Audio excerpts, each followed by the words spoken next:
Descubre IG. Más de 50 años liderando el mercado financiero y con acceso a más de 17.000 mercados. Plataforma intuitiva y fácil de usar para operaciones rápidas y seguras. Con presencia en múltiples países y soporte al cliente 24/7. Contamos con la confianza de más de 313.000 clientes en todo el mundo. Lleva tu trading al siguiente nivel.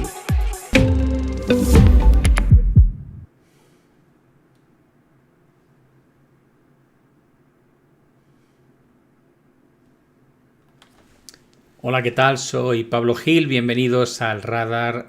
Hoy, como veis, no lo hemos podido hacer por la mañana por problemas obvios de temas tecnológicos después de la caída de la tensión de la luz y muchas veces de la conexión a internet de que disponemos. Así que dejadme que os haga un resumen de lo que ha pasado en términos de la última semana, tanto a nivel macro como en los mercados. Por un lado, el PMI compuesto en Estados Unidos ha vuelto a deteriorarse. Es el primer dato que tenemos de abril, que ha caído de 53,5 a 51,2, lo que deja notar ya los primeros efectos de la guerra arancelaria, ¿no? Porque hasta ahora no se dejaban ver de forma clara. Del mismo modo, el modelo estadístico de la Reserva Federal de Atlanta sigue pronosticando un dato muy malo de PIB para el primer trimestre, en torno a un 2,5% negativo, pero recordad que aquí hay un factor de la gran cantidad de importación de oro que se ha realizado, que afecta al comercio exterior y que por tanto una vez descuentas ese factor como algo meramente coyuntural, estaríamos hablando de un deterioro a nivel de PIB neto del impacto del oro de entre el menos 0,5 y menos 1%. Aún así sería un resultado malísimo teniendo en cuenta que crecían a niveles de 2,4% a finales del año pasado. Ya veremos lo que ocurre con este modelo, si es fiel a lo que pueda ocurrir. Todo parece indicar que va a haber un deterioro, pero no parece fácil que sea tan grande como pronostica la Reserva Federal de Atlanta. Por otro lado, las expectativas de inflación a un año están en el 6,5%, mientras que a 5 años se mueven en torno al 4,4%. Todo esto en base a las estadísticas que elabora la Universidad de Michigan. El sentimiento del consumidor está en uno de los peores momentos que se registran en los últimos años y ya cotizando muy cerquita del peor registro del año 2022, cuando vimos un colapso bastante interesante de los activos de riesgo. Estamos hablando de que esa confianza o sentimiento del consumidor se mueve en torno al 52,2, cuando el mínimo en 2022 no cayó de 50, o sea que estamos en una situación muy similar. Por el lado de Europa hemos tenido, tal y como anticipaba ya Christine Lagarde, un deterioro en el PMI. Hemos visto cómo de nuevo nos movemos desde 50,9 a 50,1, siempre muy cerquita de esa cota de 50 que marca la diferencia entre expansión económica y recesión económica.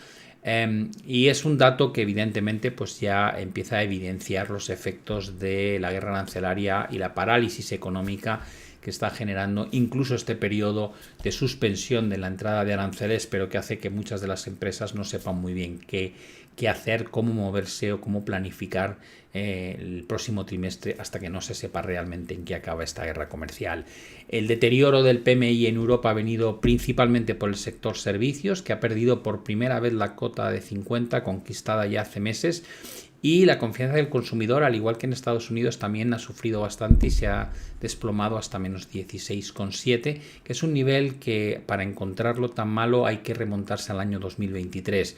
También, al igual que pasa en Estados Unidos, han subido las expectativas de inflación, en este caso el índice con el que se mide en Europa ha pasado de 24,5 a 29,6, un movimiento importante. En el lado de Asia tan solo hemos tenido datos nuevos en Japón que vienen a confirmar lo que ya conocíamos. El principal problema al que se enfrenta el gobierno japonés y el Banco Central es la resiliencia que tiene la inflación. Hemos visto cómo esa inflación hace ya 2 años que superó la cota del 2%, y a diferencia de lo que pasa en Estados Unidos y en Europa, donde sí parece que hay una tendencia hacia el objetivo del 2%, en Japón no está pasando así.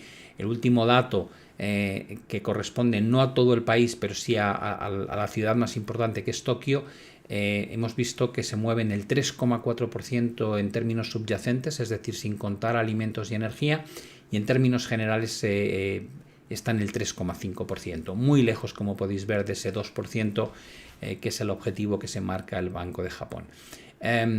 Lo que sí es positivo, y lo veremos ahora, es que al menos el yen ha conseguido respetar en su primer ataque el soporte crítico de 140. Ya decíamos que si se perdía realmente esa zona de suelos, se activaría una estructura de distribución que ha llevado años formarse y que podría tener implicaciones muy negativas, porque cuando el yen se fortalece tanto, normalmente es un preámbulo a un risk-off, o lo que llamamos que los inversores entren en modo de protección, buscando activo refugio y saliendo de los activos de riesgo.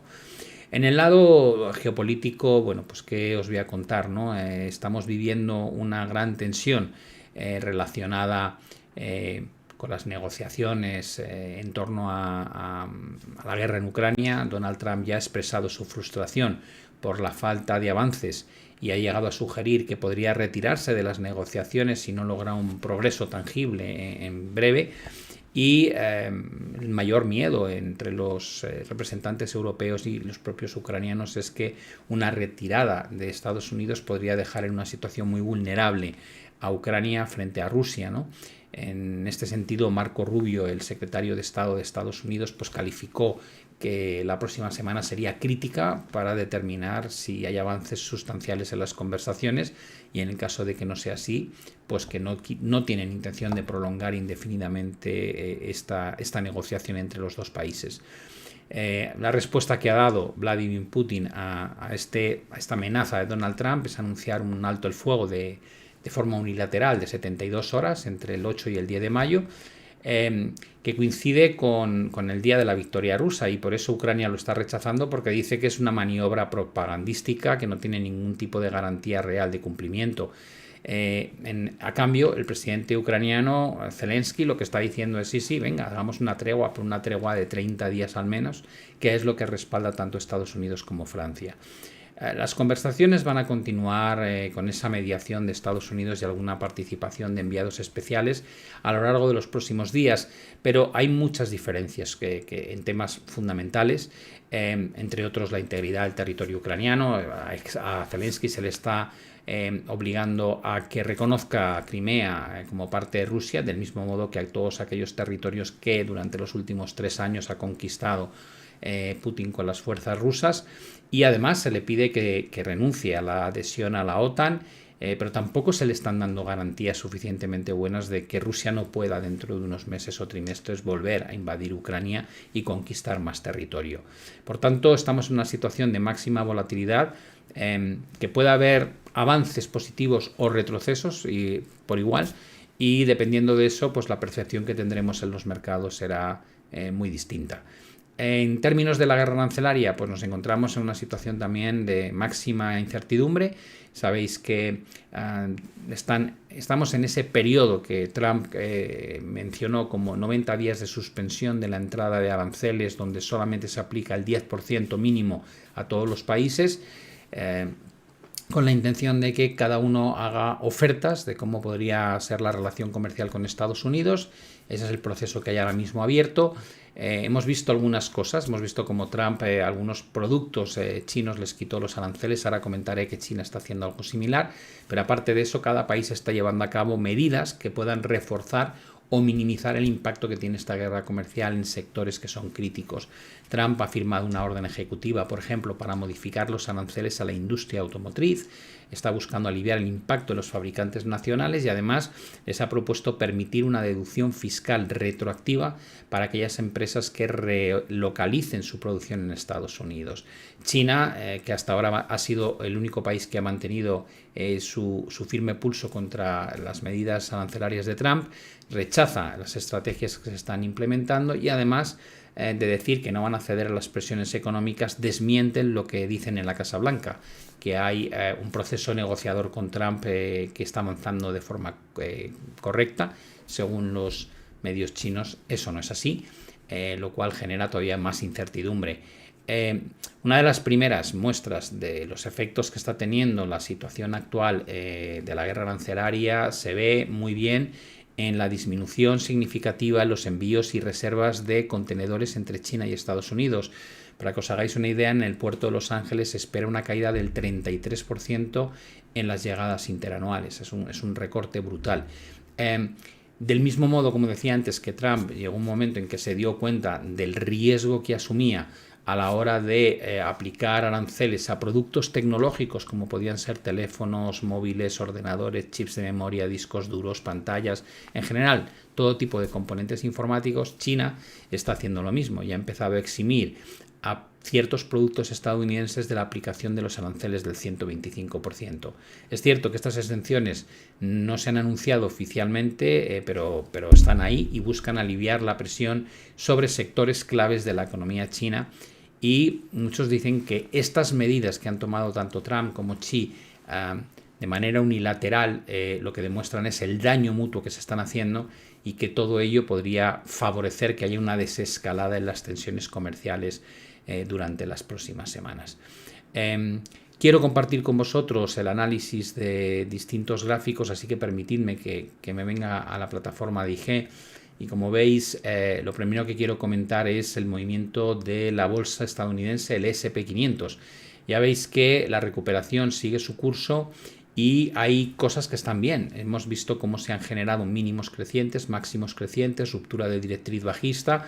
Todavía podríamos decir que estamos en área de corrección, porque entre el 50 y el 61,8 de Fibonacci no podemos computar el rebote como el inicio de una nueva fase alcista, sino que sigue dentro, como digo, de esta cualificación de rebote o corrección contra el movimiento bajista previo, pero yo sí veo claramente señales positivas en la secuencia de mínimos y máximos crecientes y en la ruptura de la directriz.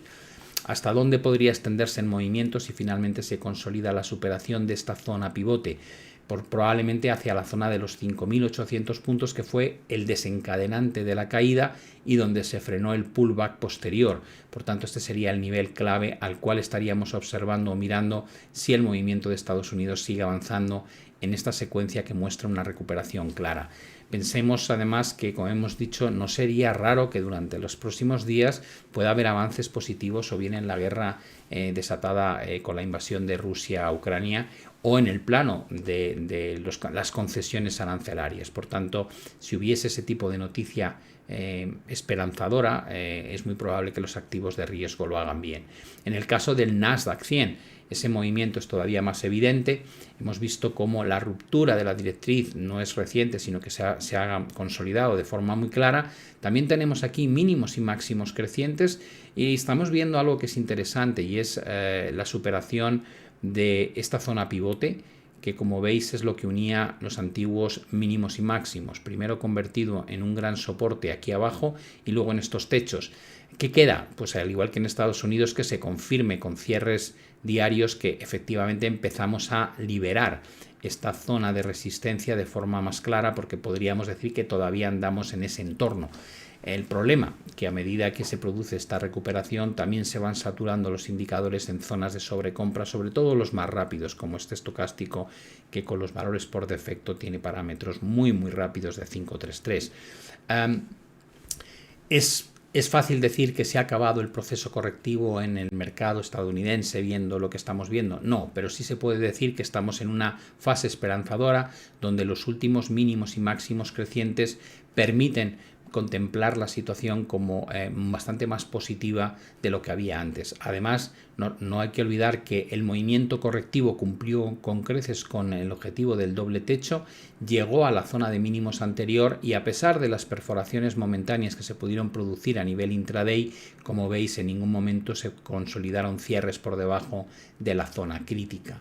Esto mismo se puede trasladar al S&P, donde también vimos el ataque de una zona de soporte muy clara, con perforaciones intradiarias, pero donde no había finalmente una consolidación. Y ahora estamos viendo que el entorno donde nos movemos, al igual que en el Nasdaq, es crucial que se rompa para poder albergar la esperanza de una recuperación más grande. En el caso del Eurostoxx 50 estamos en un entorno similar, una estructura muy parecida. Aquí el mayor riesgo, como veis, sería que esto sea un pullback al canal roto, es decir, que de alguna manera el mercado pase de un entorno claramente alcista, que era lo que definía este canal, ahora a un proceso mucho más lateral, donde nos movamos probablemente entre techos de 5.300 y suelos de 4.500 en un entorno volátil a la espera de ver cómo se consolidan las negociaciones de paz y también la guerra arancelaria, y eso deje, pues como digo, un mercado con menos direccionalidad. Ese sería el escenario que considero más probable en este momento, pero constatar que hay mínimos crecientes y máximos crecientes también es una mejora sustancial de la situación que teníamos hace poco, y el punto donde ha rebotado realmente el Eurostoxx 50 es muy positivo, porque es una zona pivote que marcó los suelos en 2024, en agosto de 2024, y anteriores techos durante el año 2023. Por tanto, no sería raro que si Estados Unidos sigue recuperando hacia los 5.800 puntos en el caso del S&P 500, el Eurostoxx 50 pueda llegar a alcanzar niveles de 5.300, y a partir de ahí lo más interesante será detectar si continúan rompiéndose zonas de resistencia o si por el contrario, como pienso yo, nos podemos empezar a mover en un entorno más lateral y con menos definición tendencial. En el caso de China, no ha podido con su primera zona de resistencia. Esa es la zona formada por los picos de octubre de 2024 y los suelos de marzo de 2025, y podríamos entrar dentro de este mismo entorno volátil y un poco más incierto, pero respetando la tendencia de mínimos crecientes que se empezó a formar a principios del año pasado.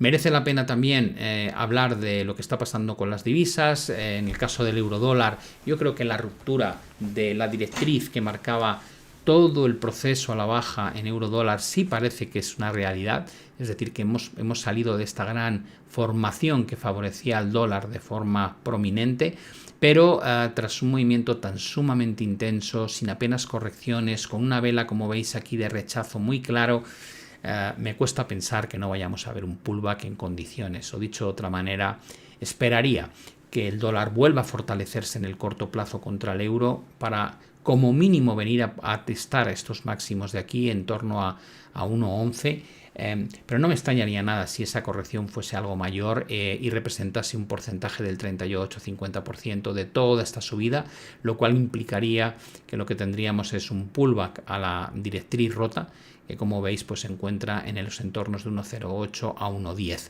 Por tanto, poco pronto en mi opinión para seguir buscando posicionamiento favorable al euro, aunque la ruptura parece clara, pero esperaría antes una corrección significativa. El dólar yen también ha respetado de momento esa zona crítica que os comentaba en torno a 140. Es fundamental que no se rompa este suelo, porque de hacerlo tendríamos activada una estructura tipo hombro-cabeza-hombro, y pondría como objetivo en la mesa caídas por debajo de 120. Recordad que cuando el yen se fortalece mucho, normalmente es porque el entorno es hostil, el entorno es de mucho riesgo, y eso haría que si en algún momento perdiésemos esta cota, tuviésemos que revisar esa visión algo más positiva que tiene ahora mismo la bolsa, porque parece bastante poco compatible un movimiento a la baja de este calibre en la divisa dólar-yen con un movimiento al alza en activos de riesgo como es la renta variable. Por el lado del comportamiento que están teniendo los activos de materias primas, en el caso del oro, estábamos buscando que tras un pullback el mercado volviese a exhibir debilidad. Yo creo que la ruptura de un soporte tan importante y que llevaba funcionando tanto tiempo va a tener repercusiones muy, muy serias. Estamos viendo cómo este movimiento de subida prácticamente es un pullback perfecto a los mínimos anteriores, y a partir de ahí hemos visto la presión vendedora de nuevo en el petróleo. No hay señales contundentes de vuelta en términos de indicadores ni en términos de patrones. El único patrón realmente que existe es la estructura triangular con ruptura a la baja. Por tanto, para mí la visión negativa en el petróleo sigue siendo estructural. Creo que es una apuesta de alguna manera que encaja bastante bien con una desaceleración económica, con una mayor producción por parte de países de la OPEP, en un entorno donde la guerra comercial va a hacer daño a la actividad económica a nivel internacional. Con lo cual, para mí, desde luego, esperaría caídas hacia cotas mucho más bajas, incluso perdiendo el mínimo anterior que dejó en el entorno de 54 y pico.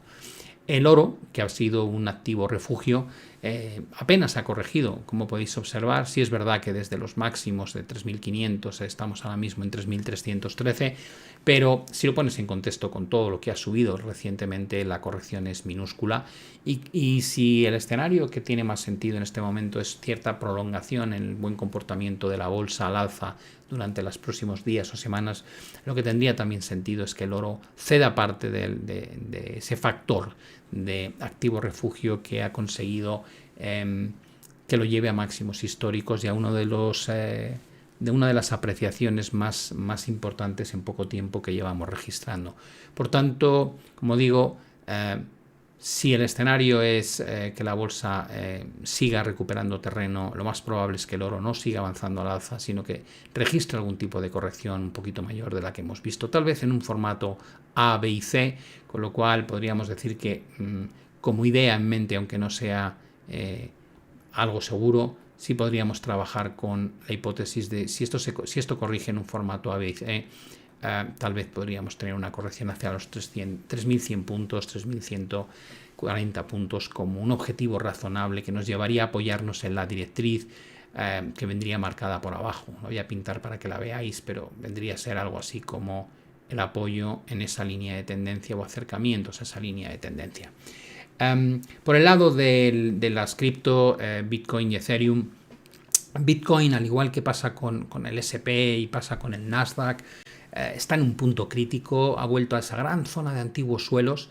Fijaos que tenemos aquí suelo en múltiples ocasiones y luego cuando rompe actúa de techo. Estamos ahí, hemos visto alguna que otra sutil perforación de la cota de los 95.000, pero no acaba de consolidarse una vela potente por encima de esta cota. Y por tanto creo que está muy alineado con lo que hemos comentado de la bolsa. Estamos en ese nivel crítico que debería romperse de alguna manera definitiva para poder liberar extensiones adicionales hacia los 5.800. Yo creo que en el caso de Bitcoin, si se llegase a consolidar la superación de esta cota a medio plazo, todo va a apuntar a que volvemos a los máximos históricos una vez más, con lo cual tendría un patrón muy positivo, pero tampoco me extrañaría que después de esta recuperación tan rápida pues viésemos cierta consolidación lateral o incluso cierta corrección antes del siguiente impulso alcista. Este escenario para Bitcoin es menos claro cuando hablamos de Ethereum. Ya dijimos en su momento que el daño a la estructura gráfica era muy grande. En este caso hemos perdido la zona pivote clave que se venía manejando desde prácticamente octubre de 2022 y todo lo que sea volver a niveles de los 2.000, 2.200, 2.300 puntos incluso, en principio es un retesteo de la zona pivote para caer de nuevo. Por tanto, es complicado mantener una visión muy positiva en Bitcoin y no tenerla en Ethereum, pero si nos restringimos a lo que vemos puramente en el gráfico, para que Ethereum tuviese un aspecto claramente más positivo haría falta volver a retomar toda esta cota de resistencia ahora y convertir esto en una especie de falsa ruptura a una trampa bajista. Como veis, un entorno complicado desde el punto de vista de tomar decisiones sobre lo que va a pasar en el mercado cuando los principales motores de incertidumbre siguen vigentes, tanto por el lado de la guerra en Ucrania como por el lado de la guerra comercial. Tengo la sensación de que es más fácil que haya cierta relajación en las tensiones en ambos casos que no lo contrario, pero me puedo equivocar porque yo no estoy ni en la cabeza de Putin ni en la cabeza de Donald Trump. Y eso va a determinar en buena parte cómo funciona el mercado. Por otro lado, como digo, siempre estos son factores para mí coyunturales. La guerra comercial es coyuntural. La guerra en Ucrania tiene un impacto muy importante, pero no deja de ser un factor al que el mercado se había acostumbrado ya, por duro que sea decirlo. Luego está el efecto estructural, ¿no? Si los aranceles al final se quedan estipulados en un porcentaje muy por encima de lo que era antes, el efecto que va a haber en el crecimiento económico va a durar mucho tiempo y eso se va a trasladar a los resultados empresariales, al coste de financiación, a un montón de cosas. Por tanto, mi sensación es que hay en marcha, igual que hemos visto la ruptura del dólar, hay en marcha ciertos cambios estructurales que podrían tener efectos bastante poderosos a medio y largo plazo, pero en el corto plazo podríamos tener una relajación de las tensiones que han provocado esta corrección tan severa desde el último mes y medio, y eso dejaría manga ancha para que la recuperación sea un poco más grande de lo que hemos visto hasta ahora. Dentro del conjunto de activos parece que dentro de Europa el IBEX sigue siendo la bolsa con mayor fortaleza claramente. Por el lado de activos de riesgo, yo prefiero Bitcoin a lo que estamos viendo en algunos índices bursátiles, puestos a montarse en algo que tenga riesgo, preferiría estar en Bitcoin. Me da más miedo Ethereum, evidentemente.